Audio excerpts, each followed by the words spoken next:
Our next speaker of the morning is David Coker, CEO of OnePower Solutions. In 2010, David formed a retail electric provider to self-supply electricity to company-owned sites in the ERCOT market. The Power Group's responsibilities expanded from purchasing power to managing all utilities for the company with more than 16,000 active accounts. Please join me in welcoming David to the stage. Thanks. Good morning. He promised me before he came out here that he was going to tell y'all the next 15 minutes is going to rock your world, but I like his under-promise and over-deliver thing going on. Where's the, oh, I'm assuming this is the, okay. My name is David Coker, and I'm with OnePower Solutions. That he was talking about there. I came here in July up until March. I'd spent 16 years with Energy Transfer managing their power there. And I thought I was going to retire after that, but these guys started talking to me, and I realized I like being married more than staying at home all the time, so I went ahead and took this deal here. I'm pretty excited about what we're talking about today because power is a thing that, of course, is on everybody's mind, and OnePower Solutions was developed as a company to build generation for data centers for North Dakota and what we're doing here and in Texas and all over. And so I wanted to talk to you about some of these things. Now, one of the things, this first slide that I'm gonna show you here, not that slide. There it is, gotta push the right button. This slide, when you look at it, this goes back to Uri. And a lot of people will look at that and say, why are we talking about a winter storm in Texas that happened in 21? But I will tell you, after Uri, I put this chart together, and I believe it's one of the most important charts that I've ever had built, and I'll tell you why. Because we went through that situation there, and one of the things that happened with Uri, and what caused Uri, is that we had a grid that was broken in Texas, and we had generation that was outdated, and we had completely gotten dependent on renewable energy. And so what happened when this winter storm came, all of that didn't work for the good of the people in Texas. One of the things I want you to look at on this is where this all started. So this is charts for the whole generation stack for the month of February. And what this is, the percentage of generation that was being used. And I really only have on here natural gas, wind, and solar. Now, one of the things that was really disturbing about that whole deal that happened there is we lost 51,000 megawatts of generation in Texas during Winter Storm Uri.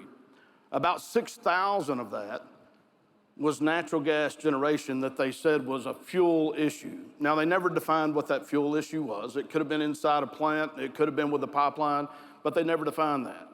But out of 51,000 megawatts, 6,000 was lost to some kind of fuel issue. And I can't tell you exactly how many megawatts was lost in wind and solar, but it was just about all of it. But one of the things that they did in the hearings and everything else, a narrative started that was saying natural gas was the problem. Gas was the problem.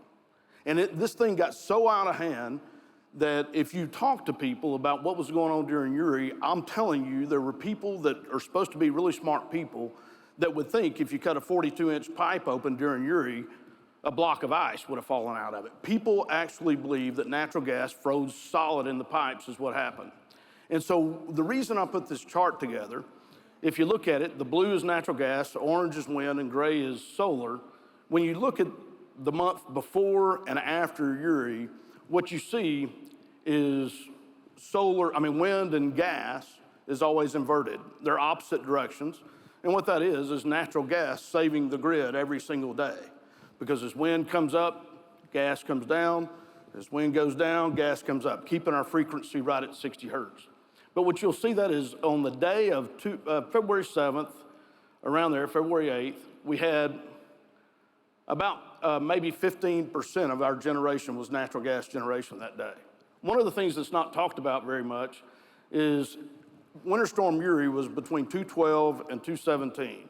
But about February 8th, February 9th, a huge ice storm came into West Texas, talking about inches of ice in West Texas. You started having gas wells getting shut in at that point. And matter of fact, it was so bad that like Energy Transfer had to helicopter people out to compressor stations to keep them going. But the real storm hit on February 12th in the middle of the night, and about 1 o'clock in the morning, ERCOT came 4 minutes away from having a total blackout in Texas. And it got down to a frequency that at 8 minutes there would be a total blackout, and we had 4 minutes left, and ERCOT saved the grid at that point. Now, what they say, hypothetically speaking, because it's never happened before, if that blackout would have happened, it would have been a month without electricity in Texas. Now, I'm going to tell you something. I've been through hurricanes because I used to live in Houston, and you go a few days without electricity, and people go nuts when they can go 3 hours up the road and get to it. You take a whole state without electricity for a month, it's a really, really bad situation there. But if you look at this, during Uri, if you look at that blue line, natural gas went from 15, 20% to 60% up to the peak at over 70% of the generation we were using to save the grid. Out of Uri, the narrative came that our natural gas system was broken. We had a natural gas problem, that natural gas was the problem that caused Uri. And the reason I put this chart together back then, and when I put it together, I said, I don't care how long it is, every time I ever speak, this is going to be the first chart I show, because people need, if I officiate a wedding, I think I'm going to start it with this chart right here, you know. but you know, the thing with this, what people need to know is natural gas did not cause the problem. Natural gas did not destroy the grid in ERCOT during Uri. Natural gas saved the grid during Uri and kept us from having a blackout for a month. What people don't want to believe anymore, I think we're starting to believe it now, is oil and gas, and fossil fuels in general, but especially oil and gas, is not the foundation of our economy in America. It's really the bedrock that our foundation is built upon, is really what it is. When we're looking at our electrical system, our power system that we have, natural gas is the solution to our power problem. And what people need to realize, and people are starting to realize it now, we have a power problem in this nation. When I got my daughter's electric bill at her apartment this week in Connecticut, where she goes to school, and it was 35 cents a kilowatt hour. For me personally, we had a power problem going on at that point, you know. But the thing that we see, no matter where we are, in North Dakota, we're not there yet. But the more this expands, the more we get hit with those costs that we just can't avoid. So that's really what we're talking about here, is natural gas is going to be the savior of the grid, and we're going to talk about some of that as we go forward. Coal has had an incredible place, especially here in North Dakota. It has had an incredible role in our power system, but it's been attacked so much that it's just hard to bring that back. Now, one of the things before I get started, I was reading, there's somebody up here yesterday that said, one election can change everything. We had one election that changed everything to the good, as far as I think, but one election can change everything. I was reading an article this morning where Al Gore was given a interview to Axios, and he said, Trump is committing a jihad against renewable energy. That was his statement, a jihad against renewable energy. All it takes is one election to have any gains that we have yanked back away. And we need to start planning for that now and being able to handle the future. I just took some headlines. The last speaker, one of these things he said is I've got to hurry up and get through this where I can get to the really cool stuff. The good news is I don't have any really cool stuff in my PowerPoint presentation, so we don't have to hurry up to get through it. But y'all may want me to hurry up to get off this stage. But the one thing I just went through and we pulled out a few headlines. It's nothing big, y'all have seen them, and they're talking about North Dakota, and see where there's a groundwork for a nuclear generator, which could be something of the future.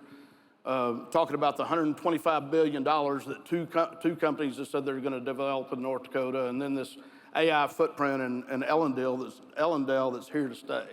So what we see right now going on is, as we all know, a growth taking place in the power market that we never even realized could happen. Now, one of the things about it is we've spent years leaning on what they call transitional energy, you know, and you don't have to agree with me, but my personal thing is, in America, anything that starts with the word transition usually means you're transitioning from the truth to a lie. And so when you're talking about energy and you're talking about transitional energy, that is a lie. We can't ever depend on that. Natural gas and fossil fuel is the only thing that's going to be able to accomplish what we need. I'm going to say that more than once in this. So I went through and looked at the Southwest Power Pool long-term reliability assessment for 24 that comes out in the first quarter of 25. And you can't really see it down on the bottom, but when you take it there, that first line at the bottom shows the total megawatts that's available in capacity in the Southwest Power Pool. If you look at 2025 on the first one, it shows it's about 61,000 megawatts. You get in 2029 at the end of that, it's about 66,000. But if you look at the one in red below it, what it's showing, it's about 60,000 at the end of 2025. But with the retirements that's been announced of coal units and such as that, 2029 is below 60,000 megawatts. So what we have is we have a demand curve that looks like this and a growth curve in power that's backwardated that looks like this. I'm going to tell you, I'm not the smartest guy in the world, but I can tell you those two things just don't add up, and it's going to be a hard time to get through these things. One of the other things that's interesting, and I was really surprised when I looked this up, looking up things about the North Dakota electricity generation, I knew there was a lot of coal. But right now, that's about 50% of the generation in North Dakota is coal. And I started out as a young man working in a lignite plant, and so I think coal is a great technology, not good for swing and all that. But the yellow is the natural gas generation in North Dakota, which is about 5%, which you're going to have to see going forward, and we've seen Basin make an announcement on this, that natural gas has to step up and take a bigger role in what we're doing to handle the growth that's happening, especially the AI thing is a thing that's really on the radar, but we've needed this growth before AI showed up on the scene. So the 5% natural gas generation is really what surprised me, and I think you're going to see a big change in that. So I want to talk to you about OnePower, who we are. We're a company that's created out of two different companies, really. There's a company called Spotlight Energy that's a natural gas trading and marketing group. It's a pretty significant one. And then there's a group, Spotlight Power, who's a power trading and power asset optimization group. And the two of those came together and started looking at it and saying, what if we form a company where we can put all three of these together and be able to serve people's needs, give them everything they need. We can be a one-stop shop if they want to come to it, and we'll start a generation company called OnePower, and that's what we did. And then I came over here. But what they've done for the last 2 years is really focused on North Dakota. And so there's a PPA with Basin Electric, and we built a 10-megawatt facility. By the end of the year, we're going to have the second one built.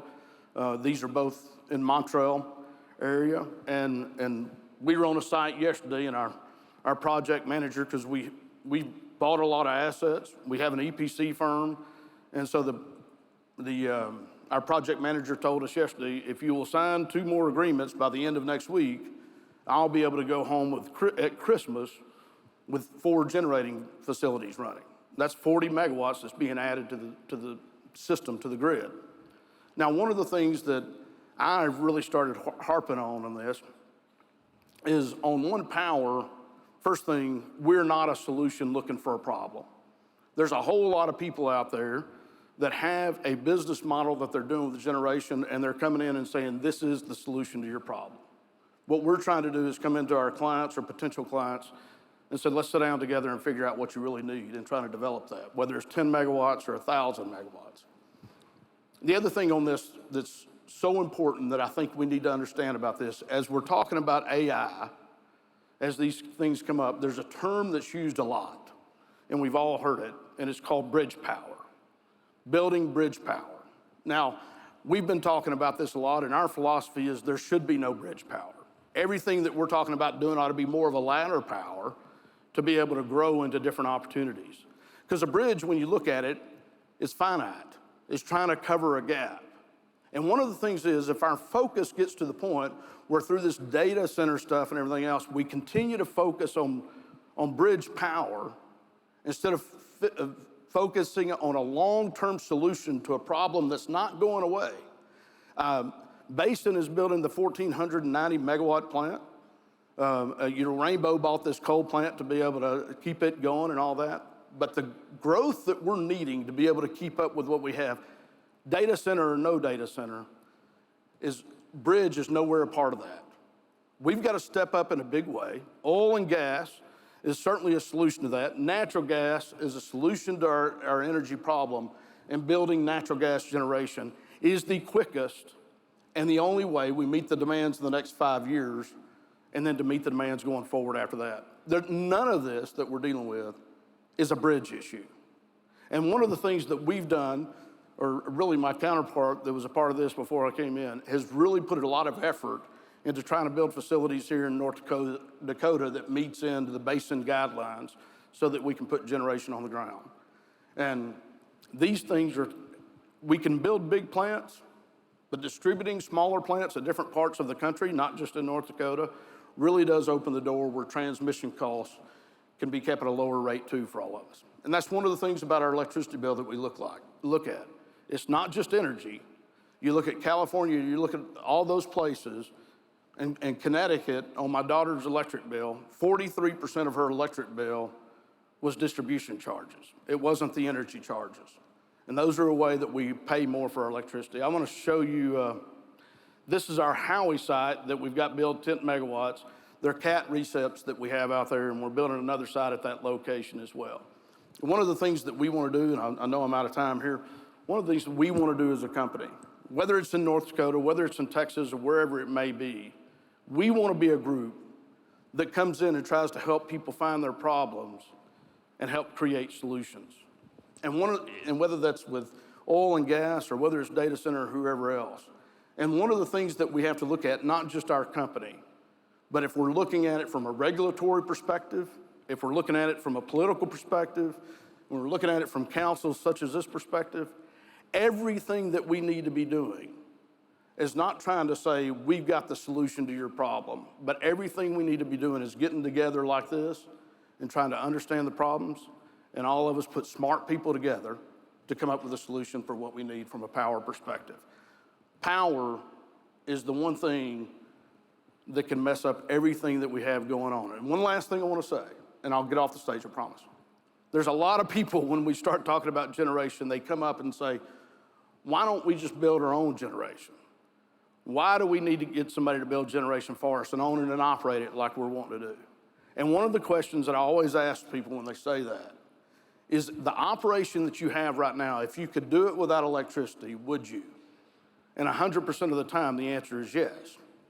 So my answer to that is always, well, then you're not in the power business, and you probably don't need to be in the power business, and you need to focus your capital and your efforts on the things that you do really well.